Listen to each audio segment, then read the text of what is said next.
Hi, everyone, and welcome to Fire and Forte, and a really big warm welcome to Sharon Handelman-Gotlib. How are you doing today? I'm doing well, thank you. How are you? Thank you for having me. Yes, I'm very well. And also, I think that we might be both with endorphin highs because you've been running at some crazy time this morning. And I forgot to tell you earlier, I've been for a run as well. Wow, What does exercise mean to you then? it's my break from everything. It allows me to think, so it really balances me. It's mental well-being if you need to cover it and to kind of, wrap it up into some in one sentence. Everybody has to do something to find the passion in sports and stick to that. So, to introduce you to the audience, Sharon, I think there's a couple of ways that I've really been engaged with Sharon and really wanted to get her on Fire and Forte. One was in hearing an interview where she talked about her role in FemTech. And there's a quote that just really stuck with me where she was having a conversation with some guys, I think maybe linked to a conference, or there was a conversation that you were having. And they said, Femtech, we're not sure. It sounds a little bit niche. And I heard your response was niche. This is over 50% of the population, and you're concerned that the topic is niche. And that made me incredibly curious to talk to you. And then when we did speak, I found that you were also a very passionate 40-plus-year-old who had found a second wind, if you like, in your 40s. That it seemed like we just had to have a conversation. So I would love to know, from your perspective, what the 40s have meant to you. So 40s came to me. I'll say, first of all, you're absolutely right. I don't know if it's a second wind, but it was like this moment of, aha, now is my time. And I think that's what the 40s meant to me, especially when my celebration was at the midst of COVID, when everybody was locked, literally locked at home. And instead of having all the celebrations that I was planning, I planned a huge party, like dancing crazy with all of my friends, and a hike in Africa, and a weekend with my sisters in London. We'd had everything planned, and it just crumbled brick after brick. And I found myself with being 40 in the most depressing moment when only like two friends at a time gave me a balloon or a cake or a donut, and sitting with takeaway coffees. And I was like, okay, it can't get more pathetic than that, but it's not going to stop me from doing great things. And in that time when COVID was crazy, and as you said, I read that kind of invite. I came across this invite of saying a call for action. I want to create a group or community around FemTech. And being with my background coming from health and innovation, I've been managing the innovation at the second largest HMO in Israel. Second largest, just from a scale perspective, it serves over 2.5 million people on a daily basis. So it's a large health organization. So I'm very familiar with health, startups, digital health, everything with health. And I didn't know what that meant, FemTech, this word. And I kind of took the deep dive into it. I started reading, and I said, wow, this exactly ticks all the boxes for what I stand for health, for innovation, for women empowerment. And I wrote to that person that became a very good friend of mine. I said, I'm in. Let's do it. Let's start moving this. I don't know even how to call it, this community, and creating something. We really didn't know how it would play out. And I'll say that with the 40th kind of, when 40 hit me, it created this huge impact and change over my life. And that's what I've been doing. And it really changed the center of my life, my career. And I can speak about how what I did and where I am today, which is totally different than where I started when I was 42 years ago. So it's great. This is incredible. And I think what's quite interesting about the 40 age point is that you've got 20 years ish work experience. So, when you talk about health and innovation, over the 20 years, had that started out as being your career and your focus, or had that evolved over time? Well, that evolved over time. I have vast experience in many industries and spaces in it can be from the automotive. I've worked in FedEx to as the process engineering and creating the change and innovation. So I've led innovation, which that was the thread for me. And then I moved into pharma for over 8 years and I've done there numerous roles. It was a very corporate, very global company. I loved what I was there. And then in my last project was to kind of build the innovation hub of this huge global company. And for the assorted reasons, it never happened. But I knew that this is where I want to move forward with health innovation. So then I did a career shift. I led the innovation and I moved on into that, knowing that health is where I want to focus. This is where my passion is. And FemTech for sure is where my passion is. And that's where I wanted to focus it. So it was kind of an involvement, but each career step was kind of another tool to kind of the bag that I carry with me. So I don't regret anything. And I'm thankful for every step of the way because each one of them gave me the ability to be and become who I am today. It's another skill, another set of skills that you've kind of collected and collected. And I feel comfortable with what I have today. That's excellent. And how did you make that career shift? Was it a daring move to make the career shift? Well, I'd say it's always a dare, and especially what I've been doing in the last few months, which is it's still in stealth mode, but it's something that I'm openly discussing. I think that's the biggest shift that I've done. A few months ago, I was approached by today my partners and co-founders, the amazing team members that I've come across in several years ago. And they told me, whatever you're doing is great. You have a wonderful career. We all know you're successful, but come join us, do the real thing. And that's to establish and co-found a startup and to be the CEO. So this is who I am today, actually, officially in the last a month and a half. When they reached out to me, it was kind of funny because I wasn't expecting that in the meeting. The target or the subject, the topic of the meeting was different. And then when they said it to me and kind of laid the offer, I was really thrown back. And I said, thank you. It's flattering. I'm rather shocked. I kind of started stuttering. And I said, let me think it over. And it took me 2 weeks with them bombarding me literally every day, texting me, calling me. And so after 2 weeks and after discussions with partners and some of my closest friends, I said, why not? This is what I've been aiming for so many years, especially when I'm talking about FemTech. I've become this expert or I've become this person which is really leading this movement. And I said to myself, Sharon, you have to walk the talk. Let's do it. You can do it. And I called my boss, which I really appreciate and I really respect him. And I said to him, I have a very dramatic announcement to you. And I said, I have to do my thing. I have to fulfill my dream. So I think that's, again, if you're taking it to the 40th, for me, it was the fruition of a long journey and the realization that now is our time. Now is my time. And that's what I say to women, like in the Oscars, that nobody should tell you that you're way over your prime. Like, don't let anybody close the door for you or make you feel that you can't reach those goals. We can do everything. It's up to us. And that's what's leading me in this amazing journey. It's scary. It will have so many moments, but I'm here. So that's the biggest shift that I've done. I've quit the stable life and I'm now leading a startup. How crazy is that? Congratulations on such an amazing move. The fact that you were headhunted for that role says a lot about your reputation, doesn't it?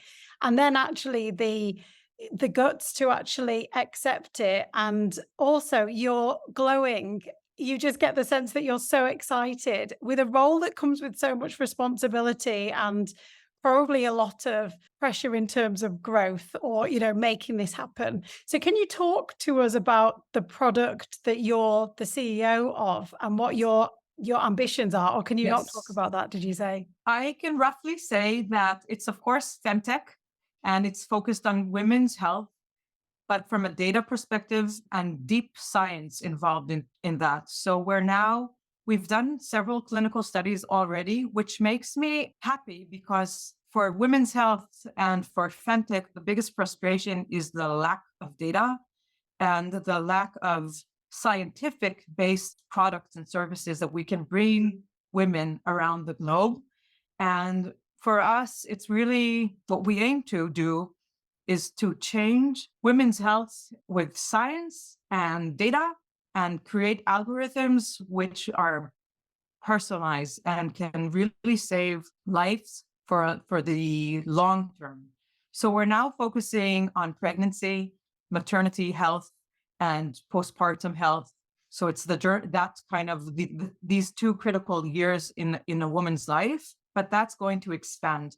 So it's very early, and we still have so much to do in clinical studies, in the proof of concept, and kind of building it, getting it up the ground. But my co-founders are really the best out there. So one of them is head of microbiome in Israel, one of the key labs, professor. He's a professor, one of the most quoted ones in studies and research around the globe. The other is one of the leading clinicians in the women's health space and innovation in women's health. So the third one is another professor in head of math and in machine learning. So this amazing team of microbiome, machine learning, and health, clinician, nutrition, that's my Forte partner. It's exciting. I mean, it's knowing that it's the right team for the mission. And that's again why I know that with a lot of hard work, a lot of grit, a lot of luck and modesty, we can do it. I think determination as well, because I think your vision, determination, and energy is palpable, which in a startup, that's going to be essential, isn't it? Are those qualities that you've always Yes, had? absolutely. Yeah. Have you been known for having those qualities? Yes, I've been known for that. Determination, being a bulldozer, and getting things done. So working with people, for people, and doing things sometimes out different, like thinking out of the box. And I can give another example. It's not from my career, but again, it's from a FemTech. I mean, last week was, I think, one of the most exciting weeks of my life. I mean, set aside the me giving birth to my children and other highlights of my life. But last week was kind of the highlight or the peak of a project that I've been working, of course, fully voluntarily with two amazing people.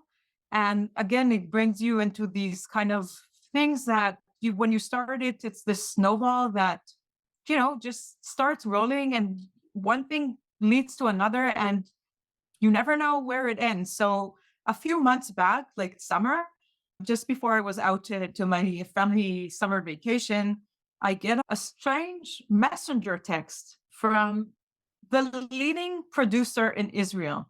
I know his name, he's famous, and I've never talked to him. Why is he reaching out to me? And he says to me, please call me.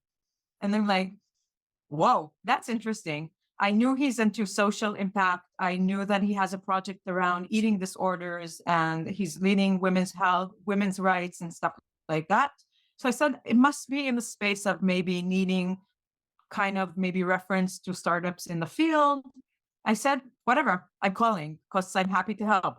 And I called him, and he was, wow, I can't believe you've answered the phone, and thank you so much. And I'm like, what's the big deal? I mean, you reached out, I'm calling back. This is what we do. And he said, listen, I'm in charge of Fashion Week, the alternative Fashion Week, which focuses on impact, focuses on diversity, social impact topics, inclusion, so many other important topics. And he said this year, he and his partner, of course, we want to focus on having fashion around women's health, like bringing the topic to the fashion runaways. Can you help us? It took me 30 seconds to say, of course, wherever women's health, wherever FemTech can get the front stage, a new crowd, a way to be heard out, I'm in. And I'll help with whatever I can. And we've took it as a project. And we've been working on that as a pilot in Israel. We are in the process now of expanding it to go global. And last week was the first time where Fashion Week was connected to women's health. I mean, if you think of it, the crowd of Fashion Week is the majority of women, right? It's based on women. And what is more of that stage to find that and to meet? And we've connected those kind of shows with the designers around women's health topics, one around breast cancer. And we had a panel that combined clinicians, the patient survivors, breast cancer survivors, startups, innovation, community. And another topic was menopause. I mean, this is a topic that will meet every woman. It's 100% of women, not one out of, at some point of her life, whether it's 45, 49, 51, 52, it doesn't matter. Every woman will come across that and will have to deal with this kind of shift with her body, with her mental well-being. And being able to have that discussion to such a big crowd, which I would never even imagine 6 months ago, to have that was amazing. And being part of Fashion Week, which I've never been part of, was amazing. Like seeing the energy, seeing the style, seeing the people, seeing the models, seeing the designers. It was like, oh my God, a dream come true. So that was my last week, aside from building up my startup, having sessions in other places, giving lectures of FemTech and women's health. Wow. Like, You're not going to really be able to beat that, are you? You must be you must be incredibly proud that the producer of the Fashion Week contacted you. Does that mean that your name is quite public in Israel, would you say? And how do you feel about that? Because it got you to Fashion Week, which is brilliant, but I wonder if sometimes it comes with its downsides or a little bit of risk, really, because you need to be quite bold. You're almost campaigning, really, aren't you? we're all campaigning. I'm part of a group and I have this, it's a village. I mean, through FemTech, I've created very strong ties and strong friendships with people, I'd say women and men who share the same passion. And we're fighting this battle and really wanting to create this momentum. So you have to be bold and you have to be out there and you have to step out of your comfort zone in reaching out to people and getting things done, in creating meetups, in creating conferences. So it's always about that, taking the stage, talking about women's health in Asia or women's health in specific areas. I mean, I've done that in the last year. And it's because I know it affects, again, as you said, not a niche. It's what I have to do if I can do it. So I don't mind. I don't mind. It takes a lot of energy. I'd say it takes a lot of effort into that, but it's worth it. Yeah, I'm not surprised, because it's also when you're seeing it paid back with the Fashion Week example. What were the responses from Fashion Week? Was there any kind of sense of, why are we talking about this? I'm here to see fashion. Or was there actually an audience thinking, a really hungry audience that wanted this knowledge? So it was a mix of them. Like I had a post on Facebook and one of my closest friends texted me on private and he's like, can you please explain what the heck? Like, why are you there? I know you're so passionate about women's health. How can you connect that to this catwalk? And I explained to that person that this is the right audience. I mean, and any audience is the audience I want to talk to show FemTech, to expose to women's health issues and concerns. So that was one from the other side. And the second one was, we're here to see the fashion, to see the style, to see the clothes. Can we skip these panels? So it was more like, I'd say, the younger generation, but the consensus of the crowd was really amazed. And once the panel was finished and the runaway, and there was kind of the mingling of the after, just before everybody was leaving, people came up to me. I definitely don't know them. Not my friends and family who said that it was amazing because that's what they have to say, right? But people came up to me, even men, said that it was an amazing panel and the discussion was amazing. And thank you so much for bringing it up and being part of that. So I think most people could resonate and even that they weren't expecting that. They were shown a different angle of things and shown that every topic can be connected and we can create also impact through fashion. And that's what I love. And I love around Moti, the producer, being so bold and saying, I'm putting impact in front of everything, connecting fashion and the power of fashion and the power of connecting communities around fashion to do that kind of thing, which is amazing. I think there's such an obvious connection, really, because if you're, like you said, it's community. And I think fashion is known for raising causes, isn't it? If you think about Vivienne Westwood, she was very cause driven and very much around not wasting, reusing clothes. There seems to be a really nice connection with fashion, given that many designers are quite purpose driven. So do you think there's more legs in this? Do you think there's more work that you will do with the fashion industry? Absolutely. We know that this was only a pilot and only the beginning. There's definitely, as you said, designers are there to make a statement and they can be advocates and the ambassadors and the champions on so many topics. It doesn't even matter if you're a male or a female designer. It's about everybody and it's about the crowds and populations that you want to show it and reflect it to and support that and bring back to the community. And we know for sure that we are already starting to think again, even bolder and braver and bigger to reach New York, to reach London, to reach Tokyo. So these are kind of the cities that we're thinking of. We're starting to work on that. And not even in the fashion week, but creating really a movement around that on whatever routine it would be. This sounds like the 40s are very much about dreaming big, because already since turning 40, things have escalated a lot, haven't they? I mean, I guess you would never have thought that you'd be a CEO, a co-founder, and would have had this role in the fashion week, would you? So does it ever overwhelm you? Because also I think we need to add that you've got 4 children as well. So how does juggling all of this work? So I'd say it's overwhelming in a good way. I mean, each thing that I take upon myself, I know that I can do it. I mean, I've got it. And work hard, strategize it in a good way. Make sure that you have the right people around you. It's doable. So I don't think of that as something totally crazy or something which is out of my reach. Because even when agreeing says this is what I've been building myself towards, I can do it. And this is my mission. So this is what we need to do. And I'll do it. And I think, again, yes, the 40s have shown me the opportunity and things that I've never even would have imagined in the beginning of my 30s. I guess I was very busy still with my career, but as you mentioned, yes, with my 4 fairly young children at the time. And today, where we are, the age of my children allows me to fulfill my dream. I mean, I've been focusing on the juggling of life. I wouldn't say back burner, but somewhere in the middle. I've always been career driven, commuting. I have an amazing partner who we do things equally, and it's not all on me. So for me, it's fairly easy.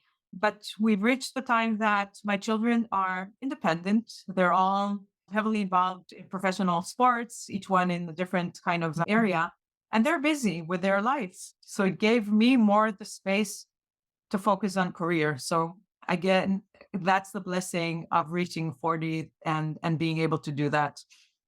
Amazing. I almost wonder if, as you're raising the children, as you are raising your children and you're also working on your career, there must be an element of not being able to fully go after each career opportunity because you've got the joy of 4 children, but now you've got the full opportunity to go after this opportunity. So it makes me wonder if an element of your approach is based on get it now, fully go for it, because these opportunities don't always come around. Correct. I think you've nailed it and phrased it fully accurate. there's always the question. I mean, and each one has to do their own choices and decisions for themselves, for herself, and choose what's right for her. I always chose what I felt is the right balance for me. Mhm. And I think the biggest takeaway is live, be fulfilled with your life, and the rest will just, turn out for the best and find its way. And for me, it was a right balance at the time. But now with the opportunities, when I was approached by my co-founders today and my partners, I really said, now is the time. Now is my time. I can do it.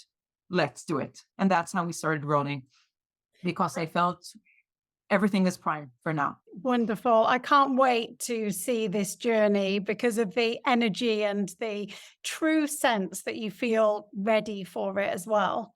Is there anything that you need to work on, do you think, as a CEO, that are skills that you haven't yet picked up? Tons of them, for sure. I'm picking them up on a daily basis. I'm learning. It's a totally new role. It's a totally new field for me from a science perspective. So learning the new spaces, talk to investors, fundraising, gearing up, interviewing, finding the right people to be added to the team. It's even questions of branding, finding the right brand for our company, the right logo. The small things and the big things make it super interesting. And I know that we'll get there and we'll be better, and improve on a daily basis. It's about process. It's not a success of a specific moment in time. There's always something else, and there's always this process. So it's cool. I So think I the know for sure that I won't be the Sharon in a month from now. I'll be different, a different Sharon than today, which is fine because you have to do that. And you've got the experience, I suppose, from your career to know that there's been other moments, I'm sure, when you've been out of your comfort zone, but then you've got into your comfort zone again. So I think that's another really motivating point. But I'm interested in wellness because your career has been focused a lot on wellness. And I've noticed that you've been at various summits talking about wellness and the importance of it to women's health in general. So, if you were to have some guidance or advice for women in their 40s around wellness, as well as the what you follow yourself, what does wellness mean to you, and what do you advise other women do to look after their wellness? Well, that's a great question. And I think for me, what wellness is, I would say first, find your place and make sure you're there, you're out there, you're living your life at its fullest. And you are not only dreaming the dreams, but really making those dreams come to life. I think that's most important to me for women at our age. It's our time. That's what I say to women. Really, step out of your comfort zone. Failure is part of the process, mainly in women's health, is don't neglect yourself. Go see your doctor and do something from a sports perspective, either walking or running or rowing or swimming or surfing. It doesn't really matter, but make sure you have your me time and make sure you have friends. I think that's another important thing from a mental health well-being. Surround yourself with great and amazing people who make you feel comfortable, where you can be yourself, where you can be honest about things, and that you can laugh with people and just enjoying. And that's my biggest tip to women. How do you find getting the time to hang out with friends? Do you carve out a certain time in the week where you get together? Because again, it can be quite difficult to get all the plates spinning, isn't it? It's difficult. I don't have enough time to do all of what I want, but we try to hang out at least once a week with friends. And what I think the anchor of what we have is kind of the running group that I have with my best friends. It's Saturday morning, very early. Again, we wake up super early. We go out running, and then we kind of sit for a drink of coffee and the cup of coffee and a piece of cake. My other best friends who don't run join the table, and we kind of have this parliament. And that's how we call it. So it's a group of around, I'd say, it really depends on the day. It can be between 5 and it can reach even 15 people. It depends on the day. And that really gives me the energy that I need. And then I find another day to meet with friends and make sure that I have that kind of energy. I think you're so right. That friendship time, that opportunity to probably to laugh And then Yeah. if you do get into your own world, if life has been quite pressurized, I imagine, with work, it must get you out of your own head, mustn't it? Just spending that time with friends. Yes, correct. It's like a haven or, a different zone. I mean, we all have our issues or our challenges of life or things that you're dealing, the events of the day to day. And when you get together with friends or when even if I'm out running with my daughter or going to grab a coffee with one of my children, that's also the time that I need like this one-on-one with one of my children, kind of talk about things, making sure that we have that quality time. Some of them I do it through sports. Some I just find the time. I've spent the last Friday, I took one of my children with her best friend out for a fun day. So we went to the market in the big city and we kind of went, to eat ice cream and choose food and sit somewhere. And it was just, the downtime that you just relax and try to enjoy things, the smaller things. It was fun. Sounds lovely. And it's creating memories as well, isn't it? Which everyone benefits from. And if I was to wrap up to ask you about FemTech and what in two audiences, from a women's point of view, if we were looking after our own health, what are the main things that you think we should be looking at? But then secondly, from an industry point of view, what are you most focused on wanting to change in the healthcare of women? So I'll start with the industry and then go back to each woman. I think it's connected. From an industry perspective, is gaining more momentum and making sure that investments and funding and research is focused on that because currently women's health is kind of the younger brother of general health. And I know for sure that women are not getting the best of health that we should get because it's not suited or 100% matched to what we need on a biological, excuse me, manner. So it's focusing on that. A is making sure that our medication, our treatment, the protocols are matched to our biological needs. And for other topics which were, I say not in a bad way, weren't in the focus for so many years, like menopause, like ovarian cancer, cervical cancer, those type of women-oriented, biologically again based areas to get more attention, to know that we're getting better treatment and better solutions because we need that. And another key issue, again, as population is growing and aging, we need to find better aging solutions focused on women. And again, from a femtech perspective, I can talk hours of the areas, the challenges, the issues, the topics, the differences. I mean, that's totally different discussion. So I'm happy to say we are being the change that we are looking for on a global basis. I mean, I'm seeing communities. I know Australia is very big in femtech. I've seen the movement there. I've seen startups coming out of Australia and the Australian ecosystem. The femtech ecosystem is doing an amazing job. I think Asia is really building its essential kind of capabilities. Japan, England, the UK as kind of a European extended ecosystem, which is an amazing, of course, the US. So I think we're growing, and in Israel for sure, the momentum is there.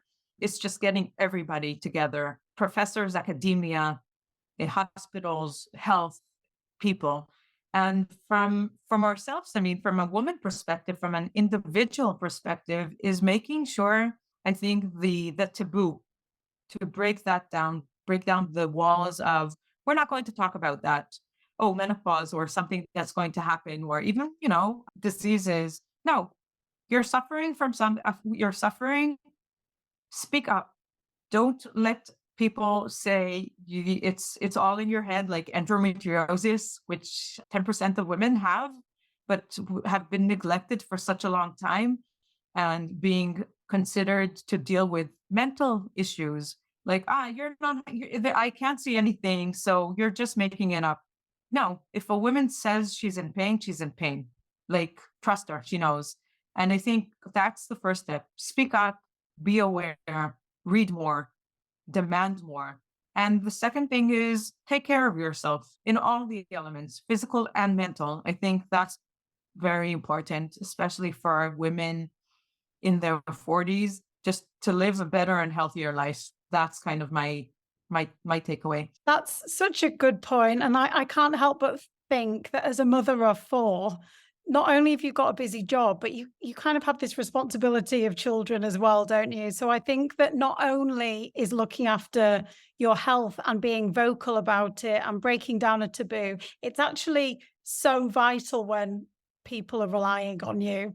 So it's actually you need to put your own oxygen mask on before you can help anyone else, is the saying that comes to mind. So I think by speaking up for yourself, you're actually helping those that you're involved with, whether that's family or work as well. Correct. And for me is knowing that, I mean, I have 2 boys and 2 daughters. So for me is knowing that what I'm doing is going to impact directly my daughters and making sure that they get better health when they need it, and their friends and my family and whoever it is. It's really any woman.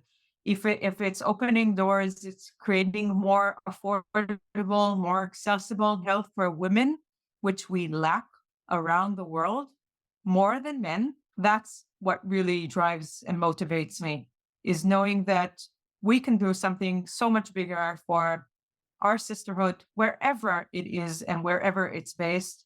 We can all contribute, even if it's in Fashion Week, talking about it, making it shine out there. I think that's kind of everybody can be part of that. That's a brilliant segue because I was just thinking, I wonder when the Sydney Fashion Week is, when London Fashion Week is. So let's hope that everyone listening starts talking about that for anything that they're attending. Thank you so much for spending your Monday morning talking to us, and a huge congratulations on your new role. I would love to share some more information about your work with the audience. So if it's possible, if we can catch up afterwards and we'll get some links out there so people can find out more about your work. And if they want to be part of that community as well, because I imagine a lot of people will want to. I'd be happy to. I mean, my LinkedIn, Facebook are all public. I don't have Instagram, but those are my tools. I'll be out there soon with my company from an ecosystem, FemTech ecosystem in women's health. We are now creating big movement.